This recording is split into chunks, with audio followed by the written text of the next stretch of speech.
Welcome to Theater Corner. I'm your host, Michael Taylor.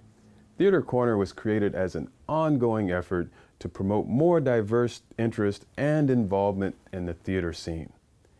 Today, we're shooting on location in Los Angeles, California at Prospect Studios, where Debbie Allen is a director as well as a cast member of ABC's Grey's Anatomy. In a career that spans 3 decades, the name Debbie Allen is synonymous with dynamic energy, creative talent, and innovation. For her vast body of work, Miss Allen has earned 3 Emmy Awards, a Golden Globe, 5 NAACP Image Awards, a Drama Desk, an Astaire Award for Best Dancer, and the Olivier Award. She holds 4 honorary doctorate degrees and has a star on the Hollywood Walk of Fame. She was appointed by President George W. Bush to represent the United States as a cultural ambassador of dance.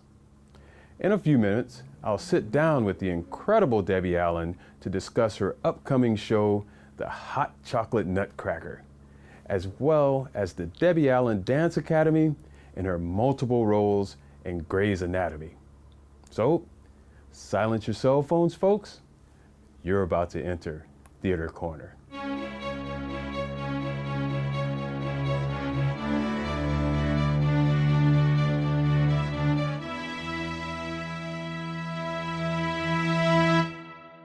Welcome, Miss Debbie Allen. Thank you so much. You're so welcome to be here on Theater Corner, for carving out a little bit of time for us, because you're just moving. I am. So much is going on. Right. It's all good. It's good stuff. Very good. And one of the huge things that's going on, you're going to have your Hot Chocolate Nutcracker. Right. That is phenomenal. Hot Chocolate Nutcracker. I can't say it enough. It does bring a smile to your face. Doesn't it though? The production is such a delight, and it has become a real family tradition here in the Los Angeles area, and I've been asked to take it to New York, Chicago, other places, DC.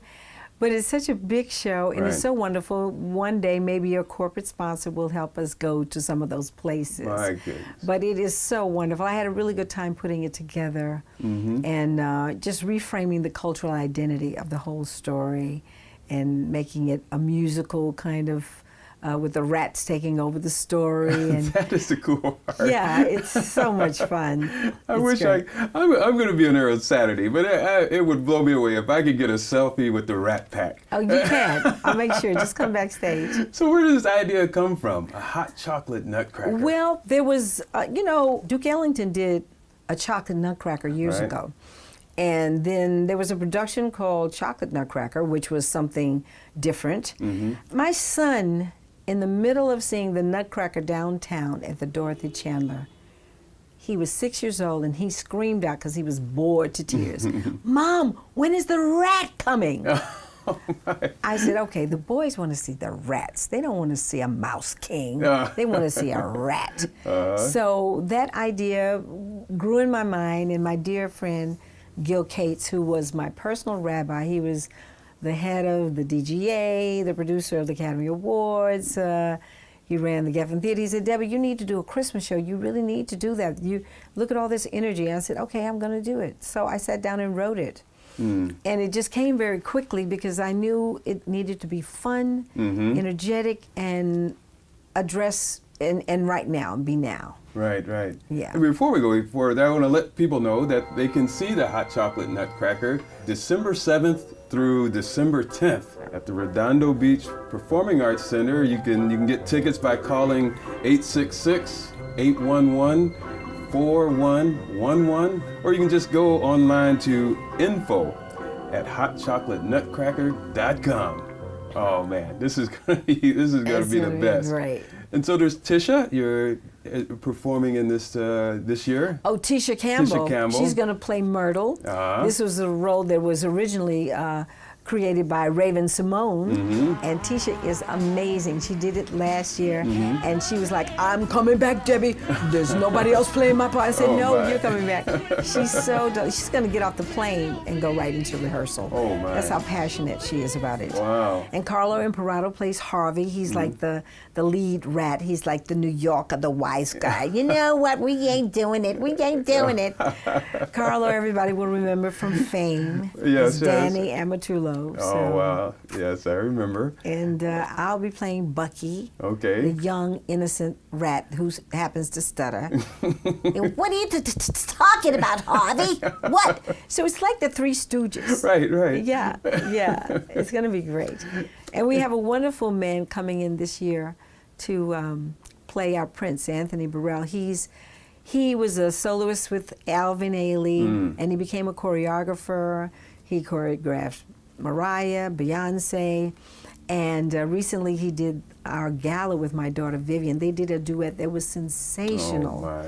And I said, would you think of being our prince? And he's coming. He's in rehearsal right now as we speak. Oh my, this is so great. And so there's just plenty of dancing. Yes. And it takes place in different parts of the world and fantasy places, fairyland. You know, we start in the house like the traditional, and the Johnson family is having their Christmas, and then her toys come alive like the traditional.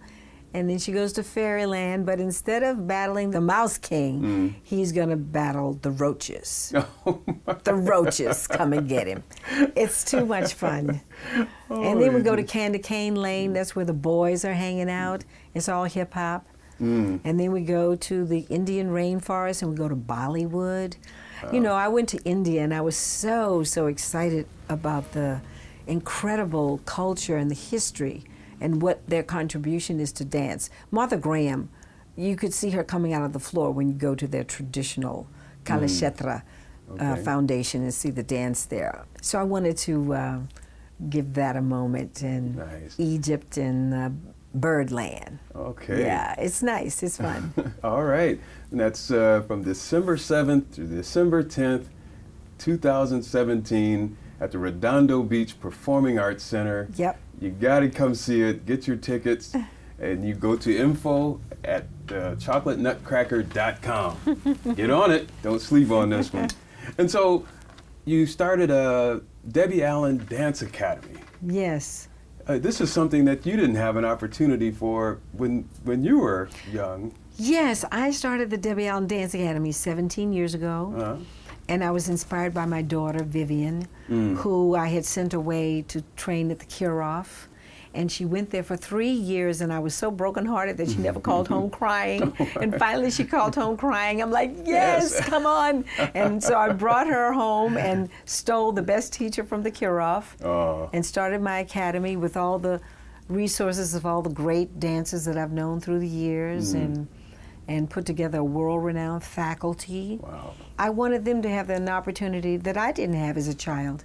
Growing up in Houston, Texas, there was no such academy that welcomed me. And my mother tried when I was 8 years old to get into the Houston Ballet Foundation, and there were no black people allowed at that time. We tried to pretend I was Mexican. They still wouldn't take me. It's the truth. But I was 14 by the time I got into the Houston Ballet. It was 6 years later. By then, I was still the first African American to go to that school. Incredible. And so it changed my life. I danced through the civil rights movement in the 60s and 70s and all of that. And I know that the arts is a way out for young people. A way out meaning a way into themselves, a way into their self-expression, their confidence, and giving them a skill level that they could use somewhere. Right. So here we are. Here we are. And you are touching lives. And yeah, every day. That's beautiful. That's beautiful. So are some of the kids that rehearse or take classes at the academy are also in the production, Chocolate Nutcracker? Yes. Most of the cast are my students. Okay. But there are many that are not. I open the audition citywide, and I have young people that even fly in to come and be a part of this production. We've had people to fly in from Chicago, and I said, the parents must be very well-to-do if they're flying in every week.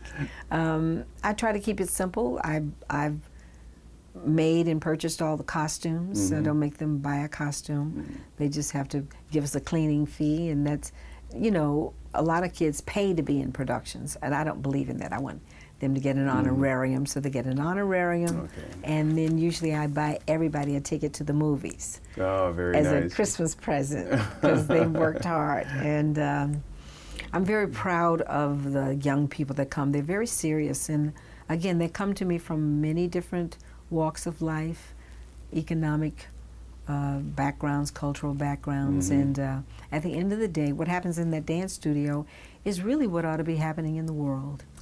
It's what ought to be happening in the world. Yeah, you're right. In terms of opportunity also. Opportunity, and that you can have this conversation, and that all of these different people participate in a conversation. It's all about dance, but it's about life. Right. And how you live. And DADA, the Debbie Allen Dance Academy, is a nonprofit. Yes, it is a nonprofit from day one. Although we didn't get our status for about 6 months, I paid all the bills on my own. But we've gotten a lot of great support, and I am forever grateful to Miss Wallace Annenberg and Barry Gordy, and now Shonda Rhimes, who's been helping us, and there's so many, Anka Nassi, Sam Haskell. There's a long list of people who have been dedicated to DADA for many, many years, and just purely on the basis of what we do. Most of our kids are on scholarship, and we have other programs. I started a program called Calibri Arts, which is from the elders. They're 65 to 95-year-olds. They come and train. And we started a program called Joy, Journey of Yourself, which is a program for people that are recovering from cancer or have just been diagnosed, and it gives them a platform to communicate and to certainly never feel alone and to feel empowered. Well, there's another thing you're doing. As soon as I get a chance, I'm going to come up from San Diego for your dancing that you instruct at the Wallace. Yes. That looks so much fun. Isn't that great? Yes, it is. So the Wallace is one of the most beautiful performing arts centers in the world, and when I went there and saw Maurice Hines the first time, I was like, what?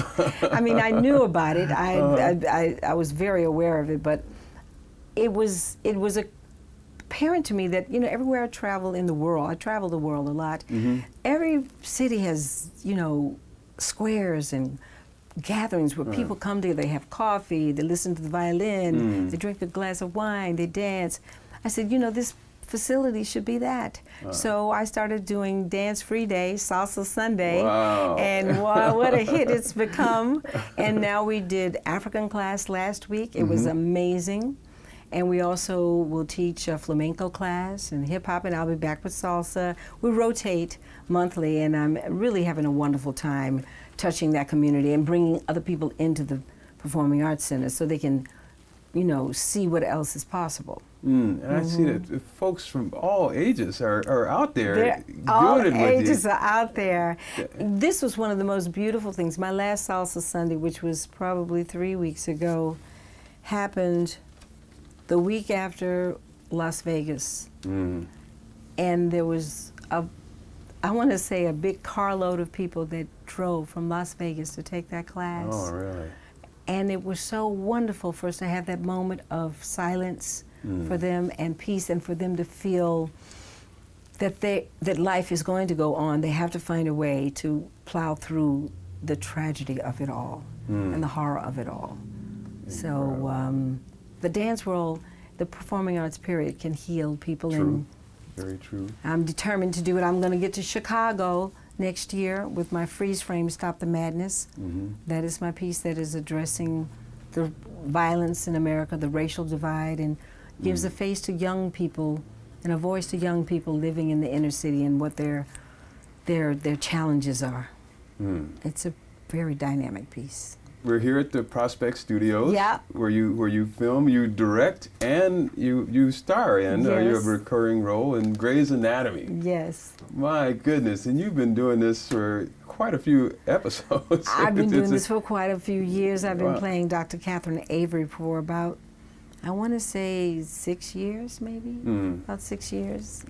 And I've been executive producing director for 3 years. Wow. And it's a really glorious opportunity to have this work. My biggest directive is really discovering new directors and hiring the directors and trying to keep a pulse on the crew and the cast and make it a happy place. So you're good at this, where you're directing a piece that you're also starring in. Yeah. I mean, how do you approach something like that? This is not so as simple as it seems, I would imagine. Yeah, it's not so simple, but I've been doing it forever. Right. I was directing myself on Fame. Right, right. I was directing myself on A Different World. Mm. I was the producing director there as well.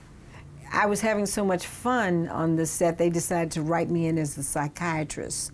I became Whitley's psychiatrist on A Different World. Oh And here we were having such a fun time on set and so much positive energy that Shonda said, you know, I'm going to write you in the show. And I thought that sounded good, but I wasn't sure she'd really do it. But she's a woman of her word, and she has an idea. She goes for it. And I became Jackson's mom, which was great because I was directing when he had been here not that long, and me becoming his mother gave his story depth and made us know more about him. Mm-hmm.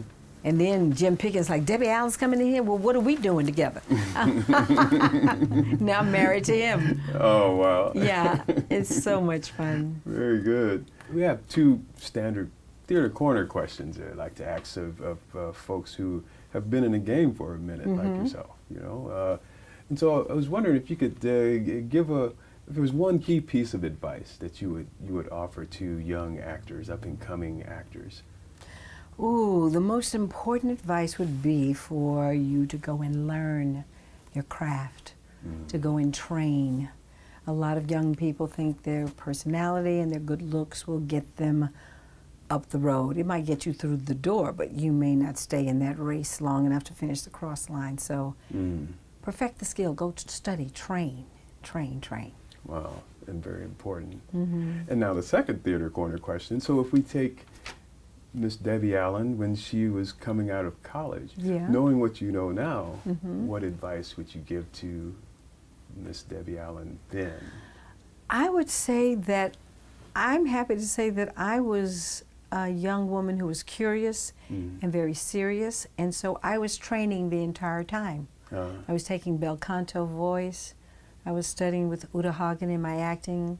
I was training at the New York School of Ballet with Richard Thomas. Wow. So I never stopped being curious and wanting to train, and certainly being in New York, I got to see the best theater, sometimes the worst theater, but I got to see great theater. I was on a mission because my sister Felicia Rashad was before me, and she had landed. It's like she had landed already, and I was coming right behind her, and she was in Melvin Van Peebles' Ain't Supposed to Die a Natural Death. And I had joined George Faison's dance company after doing a little brief tour with Pearlie. But I was training the whole time and always trying to make myself better. I'm still trying to make myself better. Right. Still. What do you have coming up?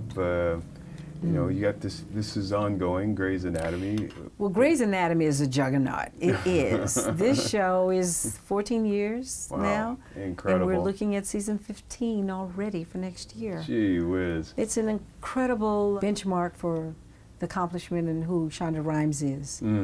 It is the beginning. It's home plate. This is home base. Home base, yeah. And we're still winning. We're still winning after 14 years. And I'm just I feel really privileged to do this work and work with the people here. I really do. Beautiful. So I'm hopefully going to be in Chicago soon, doing Freeze Frame Stop the Madness. Okay. And take that on a multi-city tour to Chicago, to Detroit, to Baltimore, hopefully get to Orlando, back to LA, get to Dallas. There's a lot of places that we can help people heal. And one day soon, you're going to be doing the dance at the Wallace, and you're going to look out. You're going to look out there, and you're going to say, oh, "Who's that brother needing some rhythm?" And that's going to be me. And that's going to be great. It'll be great to look across that aisle and see you there dancing. Oh, yes. You know, dance just belongs to me everywhere. I just believe that you could dance anywhere. We're gypsies. We dance anywhere for a hot meal and per diem, anywhere, or less. So nice, so nice. And so you are one beautiful sister, and you are a beautiful spirit.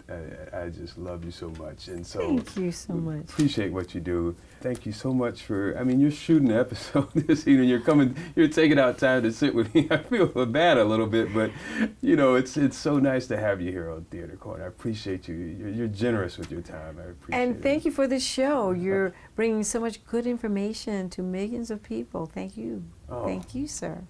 Okay. All right. Very nice, very nice. And so don't forget Hot Chocolate Nutcracker, December 7th through December 10th at the Redondo Beach Performing Arts Center. Get yourself there. I'm going to be there. Take a picture with the Rat Pack. I'm going to be there. What are you talking about? Very, very nice. Okay. Thank you again so much for coming here at Theater Corner. Thank you, viewers, for tuning in for another episode, and we'll see you next time.